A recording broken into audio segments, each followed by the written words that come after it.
John Hoey. He joins us from StarWarsNewsNet.com. He's also the co-host of the Resistance broadcast, and he is on the line right now. We're going to bring him up. And John, I just want to say thank you for the first time. Welcome to Beyond the Blast Doors.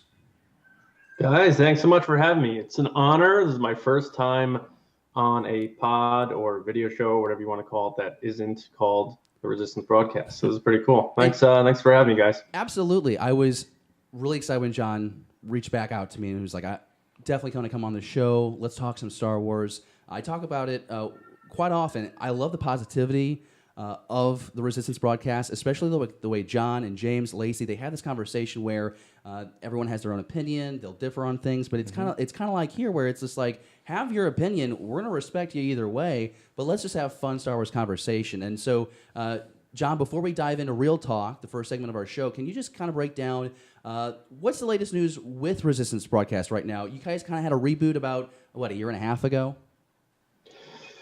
Yeah, that's fair. Like mid 2017, we kind of hit the reset button and changed how we formatted the podcast and cast the characters and that sort of thing, and what our goals were for the podcast, which is just to reach more people.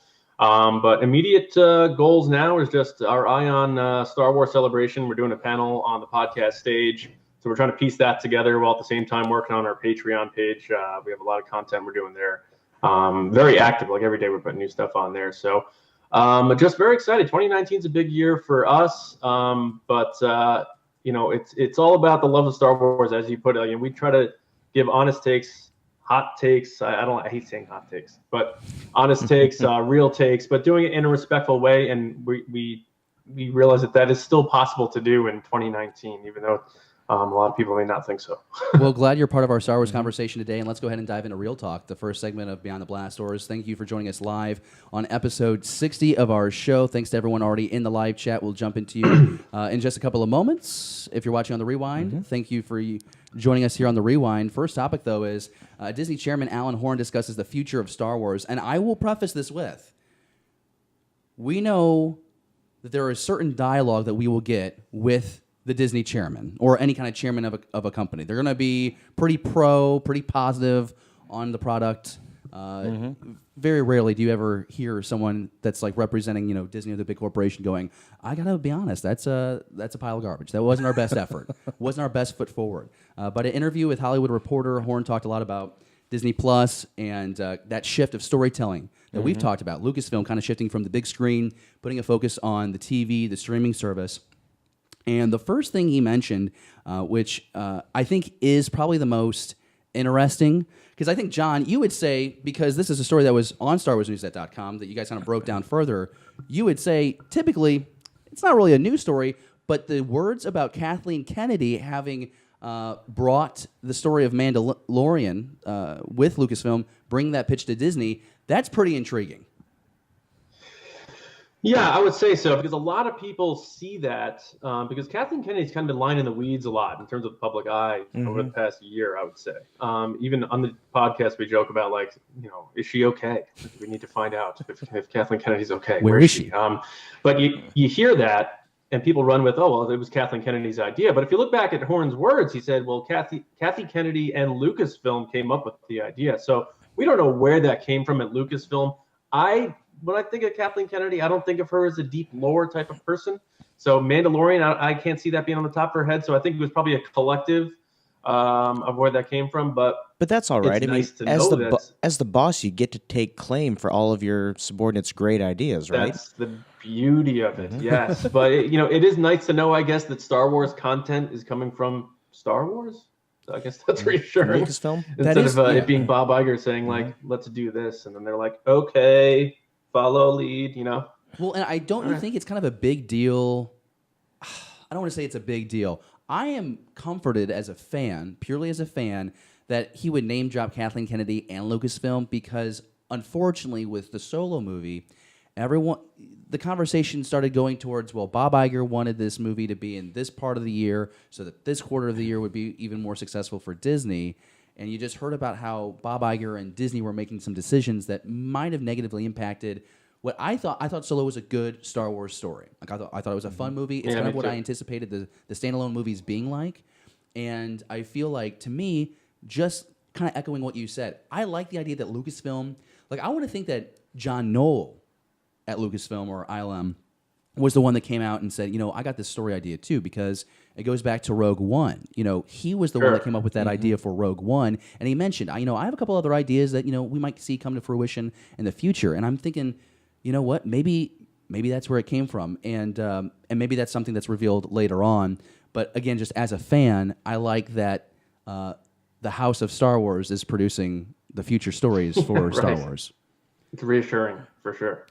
There was some interesting talk about Solo. We might as well dive into this. There was a quote, though, and I kind of wanted to get your take. This is, I think, John, where you talk about how it's a non-story in the sense that what else are they going to say? In this quote that we have from Alan Horn talking about the Solo movie, he says, it's always a challenge because, and I say this with love and respect for media, the thing about these big movies is they get a lot of attention, whether positive or negative. So when they don't work like Solo, the media says it's a failure. I think it was a pretty good movie. It didn't resonate as much as we'd hoped it would, but the press writes it up in a more negative way than I would have. They are very high-profile movies. I think there's some accountability in that statement somewhere. Yeah, I think so. It's hard to, if you're a chairman and you are on the hot seat in terms of investors saying, does this guy know what he's talking about? You're not going to smack yourself in the face. So he's going to paint a picture as bright as he can about things that maybe didn't go as well as we thought. Now, Solo didn't do as well as they thought. It wasn't a bomb, though, by any stretch of the imagination. It wasn't Geely, if you've ever heard of that movie. But it was not a bad movie. No, it was a good movie, and the audience scores on CinemaScore, which I consider CinemaScore the best way to rate movies because they're getting people walking out of the theaters. It's not someone hiding behind a keyboard creating usernames and bombing like they do on Rotten Tomatoes. And it got an A- on CinemaScore, and you see people over and over saying, I didn't go see this movie because I heard this or because of this. And then they tweet out or they talk to you and they say, I thought it was a great movie. And you're like, well, maybe you should have gone and seen it on the big screen then. Maybe it's fun. But. Well, I don't try and give the boycott a whole lot of stock.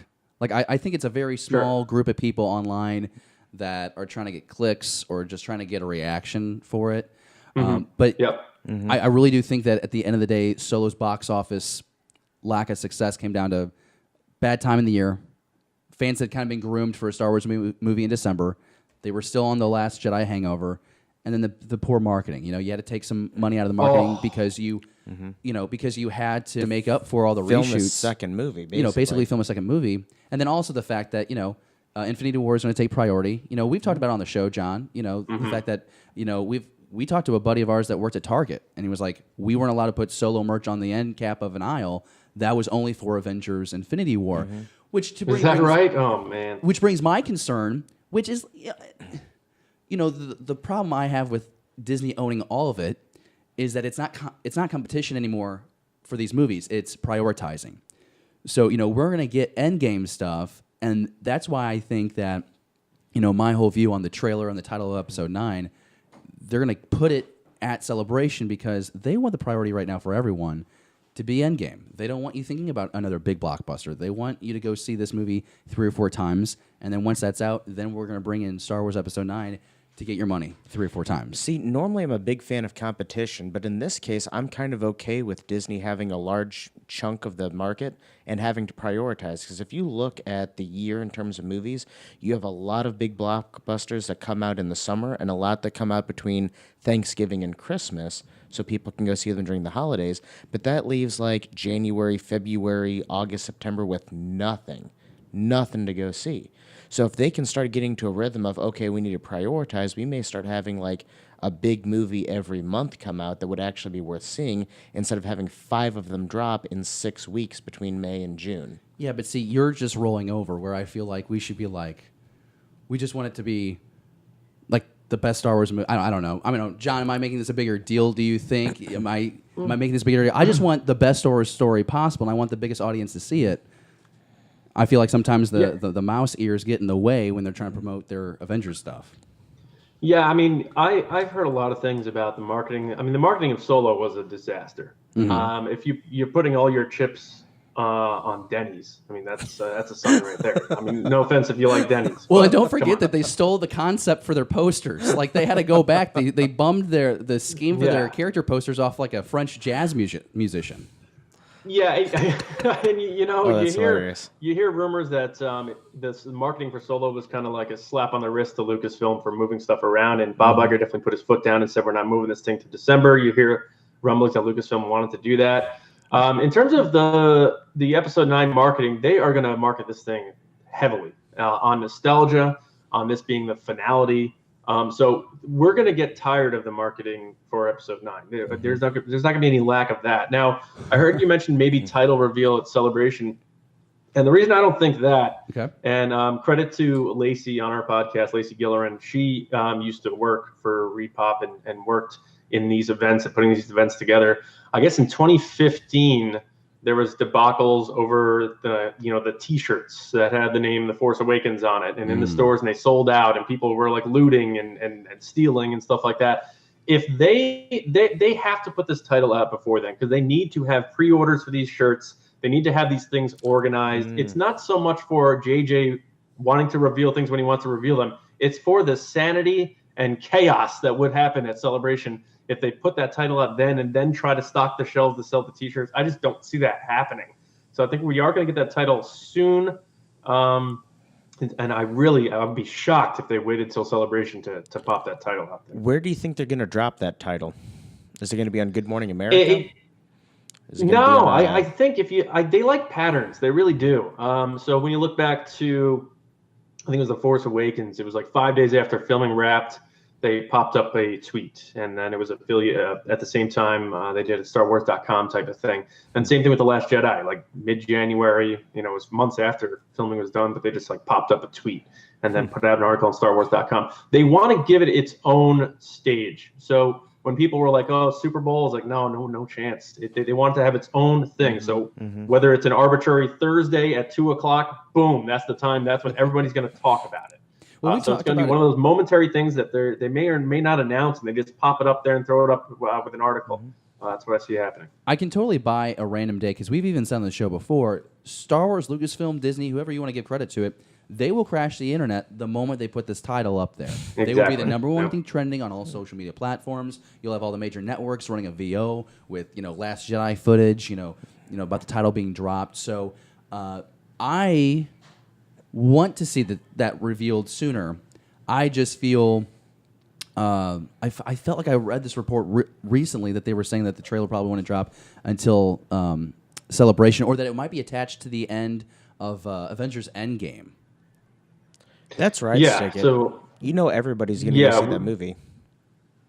Yeah, we had put that report out there. I actually wrote it myself based on information I was told that the trailer's not going to debut till April. They didn't specify Celebration, but come on, right? And then they said it will be attached to Avengers. And it's funny, a lot of people were like, in the comments, I know you guys were talking about your comments sometimes in the comments, even in the conclusion of the article, I put, yeah, I get it, water is wet, but I want to put that out there now. And then, of course, people in the comments who didn't read the article were like, yeah, breaking news, water is wet. And I would screenshot the part of my article where I said water is wet and send it to them and be like, I beat you to the punch. I got you. I appreciated when you made that point on Twitter. You're like, I've already protected myself, and then like 5 minutes later, oh, here's the first person to say, oh, water's wet. It was great. But that's why we also it's just having fun. Absolutely, and that's why we want to have you on the show, because it's nice when we talk about the latest news in the Star Wars galaxy, but it's even better when you have the guy that wrote some of these stories on the show, which leads us into our next topic here on Beyond the Blast Doors, episode 60.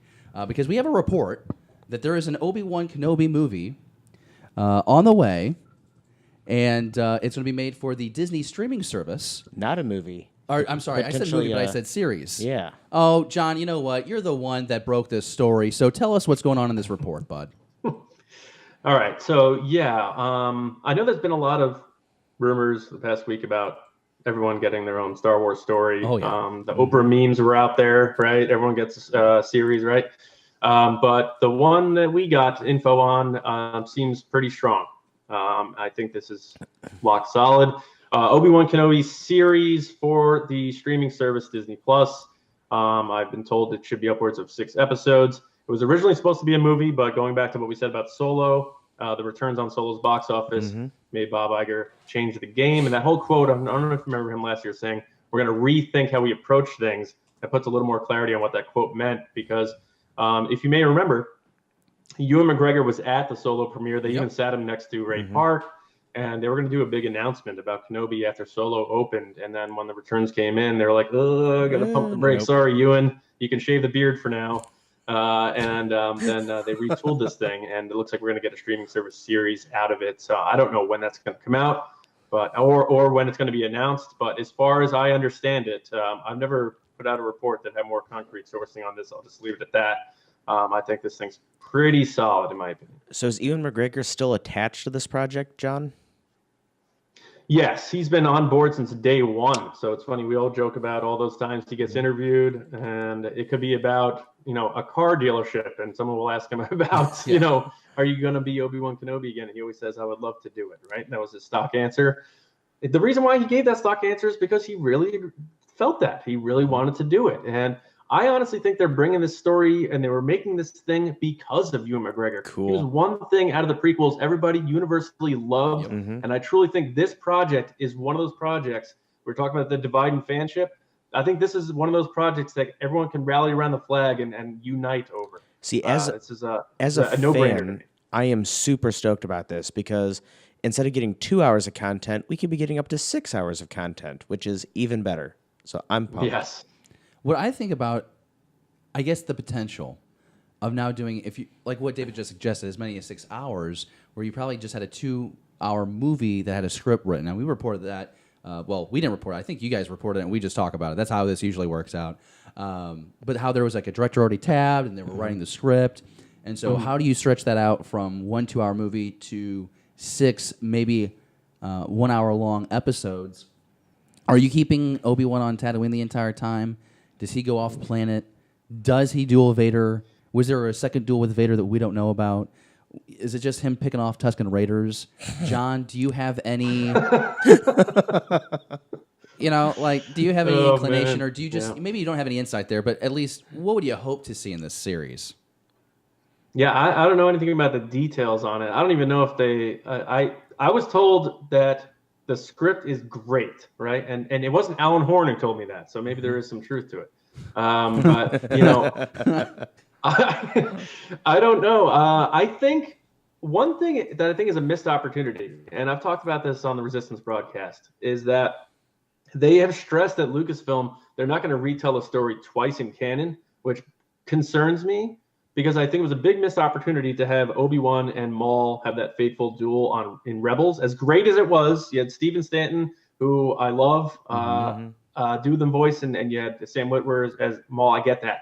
But imagine being able to have that in live action and have Ray Park once again versus Ewan McGregor's Obi-Wan Kenobi.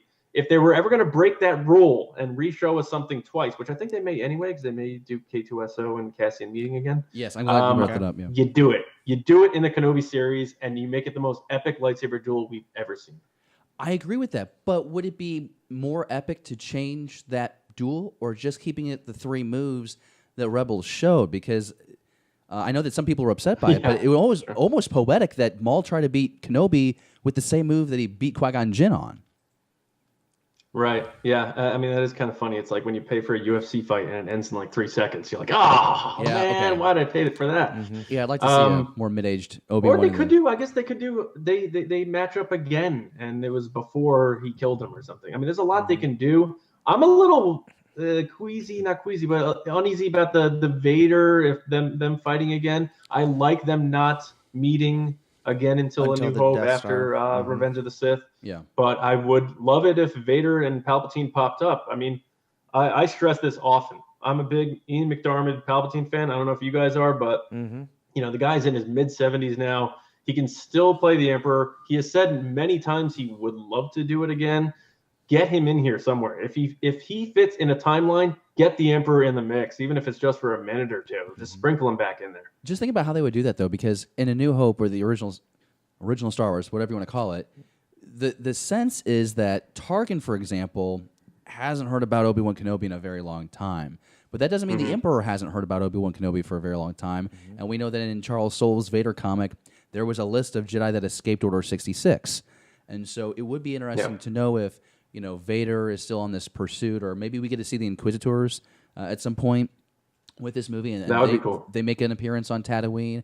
Maybe Obi-Wan hasn't shut himself off from the Force when we see him go back into the desert there at the end of Revenge of the Sith. Maybe he has to learn that skill. I feel like you could do some really cool exploration of how the Force works with this series. So I'm really excited about it. I'm also excited for the fact that, as many as 6 episodes, calling that a limited series, we've learned, whether it's talking about The Mandalorian or the Cassian Andor series, that limited series has a different meaning than it did a few years ago. This, to me, seems like the more traditional sense of you're getting these 6 episodes maybe, but that's it. And that's going to be the story. And I think getting a 6-hour-long, potentially, story is a pretty good reward for the fans. Yeah, I agree. And they could always leave it. You have a 20-year gap there. And I this is all speculation here, but if they want to chunk that right in the middle there, the 10 years in the middle, so you have like a 9-year-old Luke Skywalker, and you could have a kid playing Luke, and you could have him interact with Obi-Wan, and not hammer it too home, but just sprinkle him in there a little bit. Yeah. You get the guy who played Owen and the actress who played Beru back. I don't know why I'm forgetting his name. And then if you end on those 6 episodes, you still have 10 years there if you do want to finish it up with a movie or what have you. They will leave themselves breathing room to do stuff. It just makes sense from a movie and TV series making type of deal. I like the idea of bringing back Maul. David, who is the name of that actor again who played? Joel Edgerton. Yeah, Joel Edgerton. And he's Joel said Edgerton, before that he wants to come back. Yeah, that was like a year ago. Oh, sure. He was in the news and he was saying how he wanted to come back to Star Wars. Didn't you have you wanted him to be like a drug moisture farmer Yeah, thing? like a Breaking Bad type thing, moisture meth farming. Yeah, we thought that would be be a good spin-off series for the, at the time, untitled Disney streaming service. Yeah. Yeah, there you go. That's our take. Sitting in his sand, with his blue milk extractors, and it was a real stretch. I'd sign you up. I'd watch it, right? But let's throw it on AMC and do it. But You're really too kind. One other thing I wanted to say about Kenobi real quick. Yeah. Where they can also work here is knowing that Obi-Wan Kenobi is a pathological liar. So they can retcon things and just say, oh, yeah, Kenobi lied about that too. So when he said, I haven't gone by the name Obi-Wan Kenobi since before you were born, they could just be like, you know what? He lied about that too. So I love being able to use Obi-Wan Kenobi as a pathological liar as a way to retcon stuff. I'm a big fan. Well, he's only a liar from a certain point of view, John. I think you should be a little bit more respectful. Correct. I want to know what those joining us in the live chat think about our discussion so far, especially here with this new Kenobi series. If you're catching us on the rewind, I want you to comment down below underneath the video so that way we can continue our conversation, our Star Wars conversation. Again, it's episode number 60. So glad John is with us right now. Real quick, though, do we have someone talking in the live chat? Yeah, John's saying whatever they do, I presume for this Obi-Wan series, there must be lightsabers, and he's just really excited for 6 hours of Obi-Wan Kenobi. I agree, lightsabers 100%. You can never have enough lightsaber. Do you think we'll get a lightsaber in the desert with Obi-Wan Kenobi in this limited series, John? Oh yeah, you could lock that up. I mean, he's in. I'm not a big fan of the Attack of the Clones Braveheart scene where there's just like 5 billion lightsabers, but I do agree you need to get lightsabers in the mix at one point or another. So we'll see. We'll take that. I think that was John Boffman in the live chat. So he's a proud Patreon supporter of Beyond the Blast Doors. John and his wife Penny always appreciate you guys watching us on the live show every Sunday. Got some shout outs to 90MF Comics and Ryan Bullock, who says this is great. 2 of my favorite podcasters collaborating together. Got Miss P. We got Marie Wilson. If you're watching right now, feel free to comment, talk to us, let us know what you're thinking. Yeah, and if you haven't I'll talk already, back. If you haven't already, be sure you hit that thumbs up button. That helps us out a lot. Also, if you haven't already, maybe this is your first time checking us out. Welcome. Be sure you hit that subscribe button, hit the bell icon, so that way when we go live or we drop other videos, you're the first to know. And we mentioned that Ryan is in the chat, and can we shout him out, John? And I'm talking to you, John. Because we have like 3 Johns in this conversation now. But Ryan is like this super positive guy on Twitter, and I'm pretty sure that he has not missed a Friday, in like the last 2 years where he hasn't reached out and been like, hey, happy for his Friday, thinking you think you're great. Like, I want to shout that guy out because all he does is spread positivity. Yeah, I mean, anytime, especially, Twitter, we joke. I talked to my brother yesterday about this. He's like, wait, Star Wars fans get fight with each other? I'm like, you have no idea, man. You really have no idea. So when we have people like that do those types of things to try to unite people together, I think it's really cool. So Ryan, that is right. So yeah, good stuff. Keep it going. Keep that positivity going. Keep Always people love together. Star Wars is fun. Star Wars is fun, and it's going to be very fun for Star Wars fans. In April, we'll have Star Wars Celebration. We just found out more incredible actors and actresses have been named to join us in Star Wars Celebration. Of course, it's the second week in April this year. 5 days. They've expanded it to 5 days. It is, what is that, Wednesday through Monday now? Oh, I didn't do that math right. Thursday, Friday, Saturday, Sunday, Monday. Thursday through Monday. I'm a mass comm student, or I was a mass comm student, so math was never the strength. But we got 2 big names and then a lot of other great names. They're all big, to be honest with you, especially if you're a fan of animation. Billy D. Williams and Alec Tudyk are the ones that kind of take the lead on this announcement, John.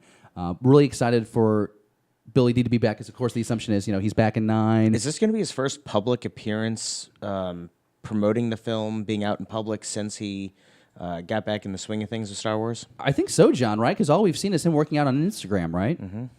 Yeah, we're seeing him lifting weights and stuff. And I made a joke on Twitter. I was like, yeah, so there's going to be a scene where Lando literally just picks up the Falcon and throws it at somebody. And that's going to be his scene.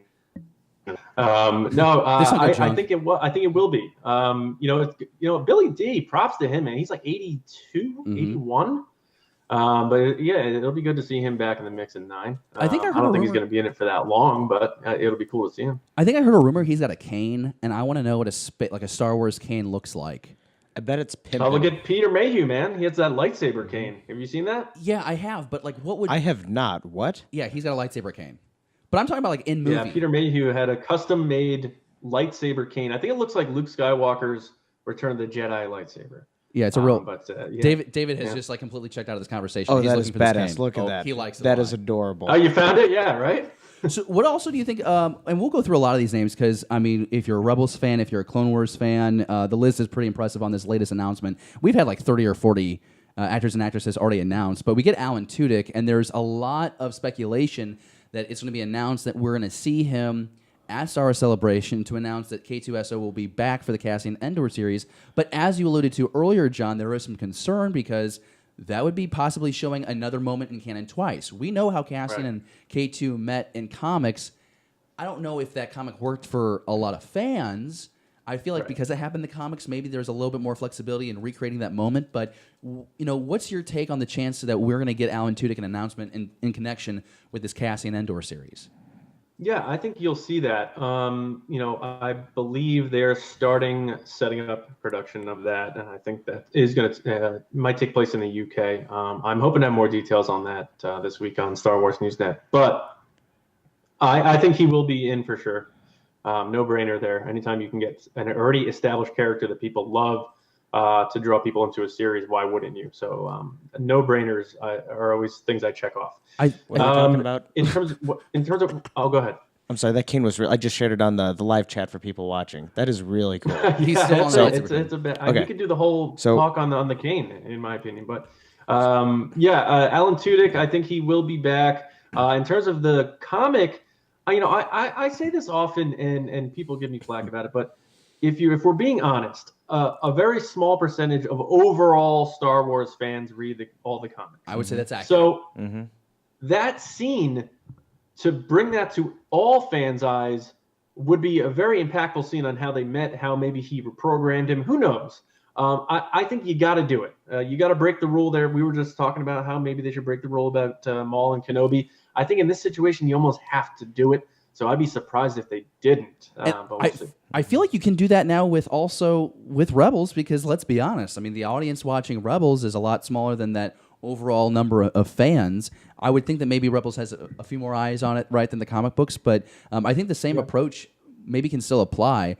I think it's great.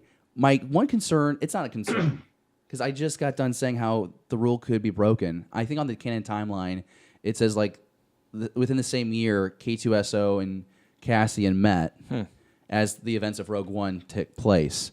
But Jesse's concern was the fact that they wouldn't be able to bring K2SO until the very end of the series. But I feel like you're playing with as much as a year. So like, what's the big deal? I mean, Right. you could have him going on several adventures. You could have them meeting, them breaking into Imperial facilities. I just want to see Cassian be so. I want that gritty vibe that we got there at the start of Rogue One, where he's killing his own informant.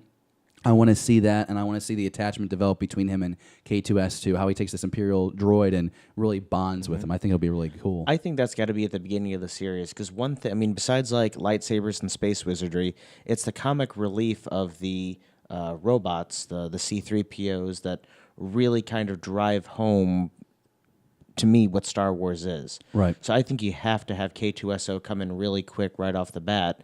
And, that could be part of the plot devices moving forward through the series is them building trust or them having to reprogram each other to, get on the same page. We're also getting Freddie Prinze Jr., Taylor Gray. John, you got to be pumped because these are two big names when it comes to Rebels, but also anytime Taylor Gray shows up, you just got to wonder, like, could Ezra make a return in the very near future to maybe on camera? Because I think you could legitimize Gray playing Ezra in a live action role. Mm-hmm. Oh man, Doesn't that like is the idea. tough. John does not like that idea at all. I don't know. James Baney on our podcast brings this up a lot. He's not sure about the transition from animated to live action for a lot of characters, and how that could work. You can go the other way, but sometimes going animated to live action is a little tough. I have to agree with him there. I do think Ezra's story is going to kind of end in the same way Rebels was formatted on animated. I think you have to bookend your story with its main format. So they're not going to show like, here's 4 seasons of animated Ezra, and now we're going to end it with a live action. I don't see that happening. But I think he will come back in some kind of streaming service type of thing with Thrawn. I think that'd be kind of cool. But Freddie Prinze Jr., I mean, if I get a chance to get a picture with the guy, or in the off chance I get him on the podcast, solely for the reason to show girls who didn't talk to me in high school, like, look at me now, okay? Freddie Prinze Jr., huh? How about that? Way to show them, John. You really one-upped him. I think he's such a good, he's so great in that role. He made Canon feel believable, but also Freddie is one of these guys that's in the Star Wars galaxy that is such a diehard fan.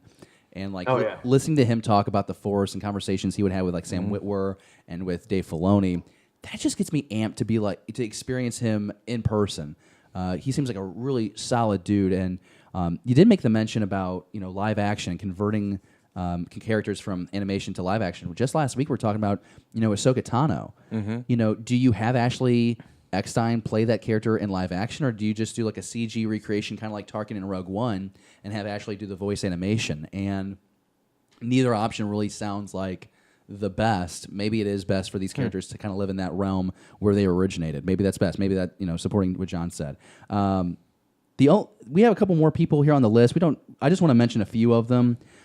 We have Anthony Forrest, who's going to be appearing. He was the stormtrooper that was mind tricked by Kenobi. And in A New Hope, we have John Morton. He's best known as Dak, the other half of the Snowspeeder team in Hoth. We have Julian Glover, who played General Veers, and Michael Culver, who is Captain Nita. And pretty pumped just to meet those dudes if we got the chance, because they're like smaller roles, but like everybody knows General Veers. Like he was the most intimidating dude in control of the AT-ATs at the beginning of Hoth. Like, I found him more scary than Vader when I was younger. Really? Oh my gosh. This guy rolls up with all these walkers, and he's just blowing the Rebels look like they're just going to get their butts whooped. They got these cannons that can't penetrate the armor. They're all getting blown up. Stormtroopers are invading the base. I mean, that was a butt whooping for the Rebel Alliance. Not one of their best moments, So a really good slate. And then one more time, John, you guys are broadcasting, or you're at least recording on the podcast stage at Star Wars Celebration, right? Yes. We don't know our day or time slot yet, unfortunately, but I'll keep you guys posted. Is that frustrating to you to be like going out there and not knowing what your schedule is supposed to be? A little bit. I mean, I think there's been some shakeups over there in terms of that stuff. So I think it's been delayed a little bit, but it is a little frustrating. But right now, we're just trying to just embrace the fact that we're going and we're honored to do it. And I joke, I'm like, well, whenever that 9 panel is scheduled, that's when our podcast is going to happen. There's going to be us in the room with Sorry, buddy. a lot of empty noise in the background. Well, we're looking forward to checking you guys out. We hope that we can be present when you guys are recording. I'm not really quite sure logistically how that is all going to work, but if we could be there, we'd love to listen to you guys do that from Celebration. We'll be there. We got some plans about some events that are happening at Celebration that we'd like to cover. But I think right now the plan is we'll have at least someone there all 5 days. But of course, I mean, as far as following the day-by-day events, we know that StarWarsNewsNet.com is the first place that we're going to go to get that look, and then we'll discuss, and that's usually how this relationship works. And we always appreciate what you guys do over at StarWarsNewsNet.net because it's always pro. You guys don't put anything out there unless you have it vetted or you have it on good faith. And again, that positive conversation. I do have one last point here to make in Real Talk, and we'll just make it very quick because there's a new episode of Resistance that comes out tonight. It's called The Disappeared. We're just in this point now with this show where we're finally getting some interaction with the First Order. We're starting to see the events of Force Awakens play out. The description that we have here is the First Order is affecting life on the platform, talking about Colossus. Races are being canceled. People are randomly disappearing. You have Kaz and Torah. They successfully free the First Order prisoners, but they don't realize their actions will put their crew in jeopardy. We'll get that tonight. John, is this show, how closely have you been watching this show? Because it seems like now, at least for us, kind of like the older spectrum of the viewing audience, this is the time to watch the show because it's finally having an effect on the main timeline. It's starting to get interesting. Yeah, I wasn't very amped going into Star Wars Resistance when it was first coming out. I'll admit that. But I had to write the reviews for it on StarWarsNewsNet.com. So I started watching it by that default. And then I started enjoying it more and more as we kind of cruised along. You went through your exposition where you got to meet the characters. And I feel like they really ended on a great note at the end of the first half where you kind of see that Kaz maybe growing up a little bit. Even you had Leia call him by his full name, Kazuda. So you're like, okay, this guy's starting to learn something. He's not falling around like Bugs Bunny all the time. Right. I was getting a little tired of that, but I understand it's a kid's show, so I completely get that. But I agree with you. We are going up against some serious events now, and I'm curious how they animate that and kind of give the different perspective of during the same timeline. That intrigues me a lot. I think they are going to end on a big bang, so to speak, with the destruction of the Hosnian system. And curious where they kind of take season 2, because then we're entering TLJ, post-TLJ era, and how they're going to do that up against the events we've yet to see with episode 9. So it's all very intriguing to me, and I'm excited to see how they round it out. I'm really thrilled about it because I mentioned this on our show a few times is, again, the payoff for me is investing so much time in watching all these shows and reading the comics and the books is I want to witness main events in the canon timeline, but from the outside, when this happens with Hosnian Prime, what's happening over here in the galaxy? And so to be able to have like that third-person view of the destruction of Hosnian Prime, like I'm really excited for that, to watch that from the perspective of Colossus and seeing how people react, because when we're watching the movie, we're so hyper-focused on the people that are right there in that scene. Yep. But there's like a whole galaxy that there's going to be repercussions for. So it's going to be exciting to see that play out. And yeah, it will be exciting to see where season 2 goes with this, because that was announced a few months ago, and seeing where this series goes post Force Awakens into that Last Jedi territory, it could be really thrilling, and it would be really cool if we could get maybe some Kylo Ren in the show as well. I don't know how likely that is. Of course, John's alluded to the fact that he thinks that episode 9 is the last time that we'll see Adam Driver in there for Kylo Ren, at least with the movies for now. But that's, I guess, what I'm looking forward to the most. This show was made, there's no doubt, for like the 9 and 10-year-old. I don't feel like Clone Wars started out this juvenile. I don't feel like the Rebels started out this juvenile. And that's okay, because not every Star Wars product is made for the Star Wars fan, but we can all find our enjoyment out of anything. And that's the great thing about this is an art, right? That it's all subjective, and it's all how it responds to you. So, with that said, because I'm out of breath, John, you got any more gold, any more magic? I mean, I'm sweating over here. We got really deep in the Star Wars conversation, and I'm just so glad that you joined us, man. I hope you don't regret it. I do not regret it. I had a good time. Victory. Good. It's always a good time to talk to fellow Star Wars fans. So anytime I get the opportunity to do so, I am down. So let's keep the conversation going into what should be a very jam-packed news-filled and excited 2019, possibly, arguably, the biggest year for Star Wars ever. Agreed. Going into Star Wars Celebration, it's Episode 9, it's The Mandalorian, it's Jedi Fallen Order. Those are the 3 titles that will be out there with Triple Force Friday. They announced that in October. Yep. And so, those seem to be the main storylines going into Celebration, and it's going to be exciting to follow those storylines and others with you, John, with everyone over there at Star Wars Newsnet, with James and Lacey on the live show. And real quick, though, James, John, I'm so sorry. I forgot about this. We were contacted by one of your co-hosts. Do we have that tweet, Jordan? Yeah, we got some questions that we need to follow up on here because let me tell you, it meant so much to me that you agreed to do this show. And I asked your co-host if they would supply me with questions for the fan comic. At the end of every show, we take our Twitter questions and we, shout out people who check out the show. And so what Lacey did here was, and Lacey and I have started having, some communication here in the last couple of weeks. Really awesome person. She seems to be like maybe one of the most well-connected people in the Star Wars galaxy, and she's got a wicked sense of humor. We both love wine.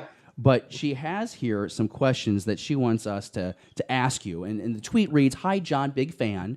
Excited for the year ahead in Star Wars. It's going to be amazing. What are your thoughts on Reylo or Bendemption? Is it Endgame?